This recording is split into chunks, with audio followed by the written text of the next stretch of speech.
Qu'est-ce que c'est que divorcer? Divorcer, c'est mettre en place une procédure qui va aboutir à la dissolution du mariage qui a été conclu entre deux époux, deux épouses ou un époux et une épouse. Les époux ou épouses se retrouvent alors libérés de toutes les obligations liées au mariage, comme par exemple la cohabitation sous le même toit, le devoir de secours et d'assistance et le devoir de fidélité. Quoi? Qu'est-ce que j'entends? Divorcer? Mais si l'un des deux n'a pas envie de divorcer, pourquoi l'autre aurait le droit de divorcer? Mais qu'est-ce que c'est que cette histoire encore? Oh mais ça recommence, hein. Tu arrives, tu dis le droit, mais de quel droit tu parles?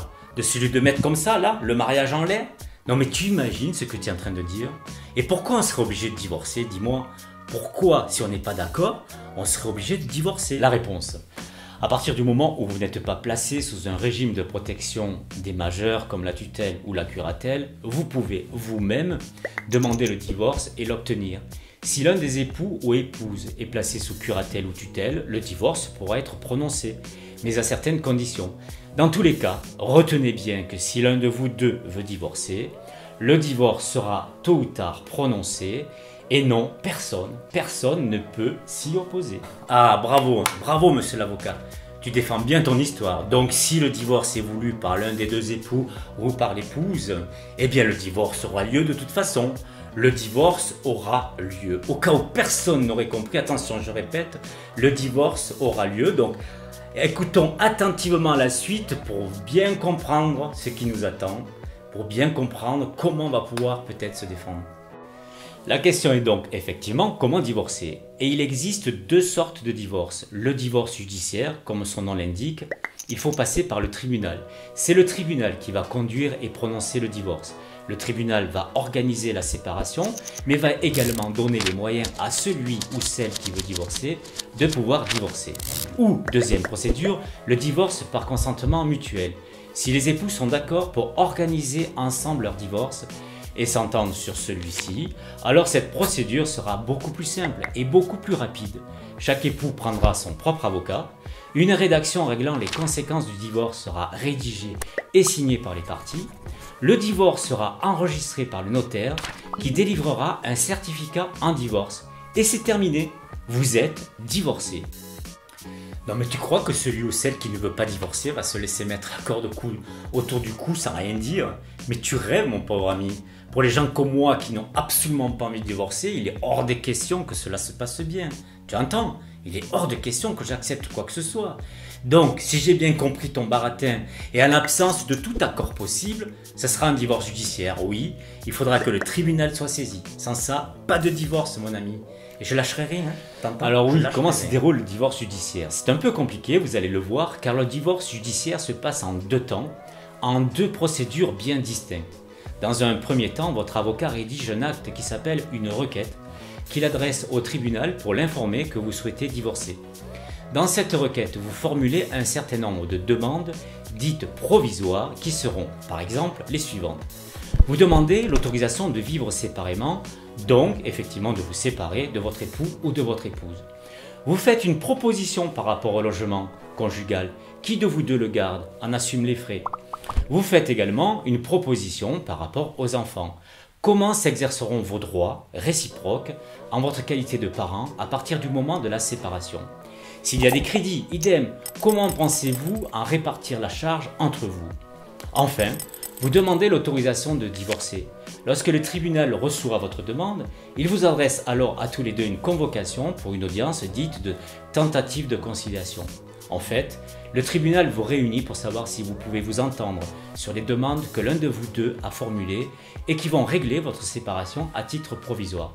Si votre époux ou votre épouse n'est pas là le jour de l'audience, le juge tranchera sur toutes les questions que vous aurez abordées. Une ordonnance sera rendue qui pourra être exécutée par la force si besoin est. Cette ordonnance s'appelle une ordonnance de non-conciliation. Mais tu peux pas lui dire plus franchement les choses. Tu peux pas nous dire qu'il vaut mieux y aller à cette audience plutôt que de se faire massacrer. Non mais tu crois que j'ai pas compris qu'il faut faire en sorte d'obtenir un jugement qui nous soit le moins défavorable possible et que pour cela il faut se battre? Oui c'est ça, se battre pour les enfants, la maison, l'avenir à reconstruire. Oh mais que j'ai envie de me battre. Alors allez, reprends mon ami, reprends tes explications, que je puisse m'instruire, que je puisse la préparer ma défense. Allez, vas-y. Deuxième temps du divorce. Le juge a rendu une ordonnance de non-conciliation qui dit que l'époux qui a fait la demande en divorce maintient celle-ci est donc autorisé à divorcer. Que le tribunal a tranché pour l'appartement, les enfants, les crédits et tout ce qui a été demandé. Cette ordonnance est exécutoire, c'est-à-dire, comme je l'ai dit, que les époux vont devoir s'y conformer. Ce n'est pas pour autant que le divorce est prononcé. Les mesures qui ont été prises ne sont que provisoires.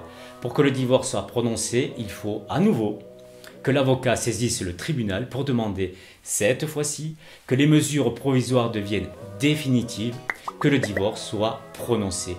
Cette procédure est plus longue car elle règle définitivement les effets du divorce. Et le divorce est ensuite prononcé et le mariage n'existe plus.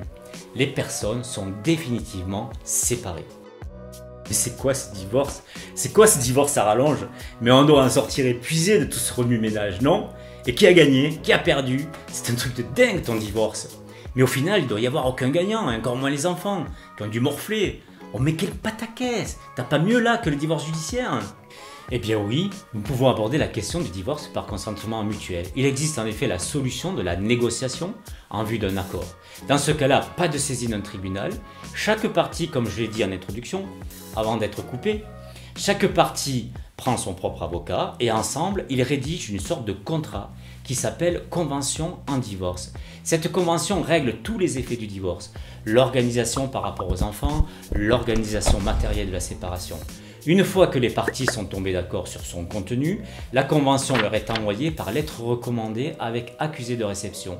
Et passé un délai de 15 jours, les parties signent en présence de leur avocat cette même convention qui devient définitive. C'est le contrat. Cette convention est ensuite envoyée au notaire et dans les 7 jours de la réception de cette convention, le notaire rend un certificat en divorce. C'est fini. Attention, un petit bémol toutefois, si la communauté est propriétaire d'un bien immobilier, il faudra dans le cadre de ce divorce passer au préalable par un notaire qui va procéder à la liquidation de la communauté, c'est-à-dire au règlement de la question de votre patrimoine. Mais cela, vous le verrez avec votre avocat, mais prenez en exemple que cette deuxième procédure est beaucoup plus rapide et beaucoup plus efficace. Il m'énerve, il arrive toujours à avoir raison. Finalement, oui, ça peut être pas si mal que ça, le divorce par consentement mutuel.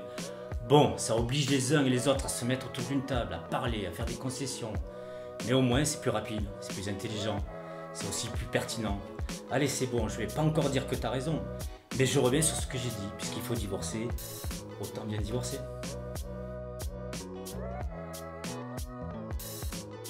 On a le droit, oui, on a le droit. On a le droit, oui, on a le droit.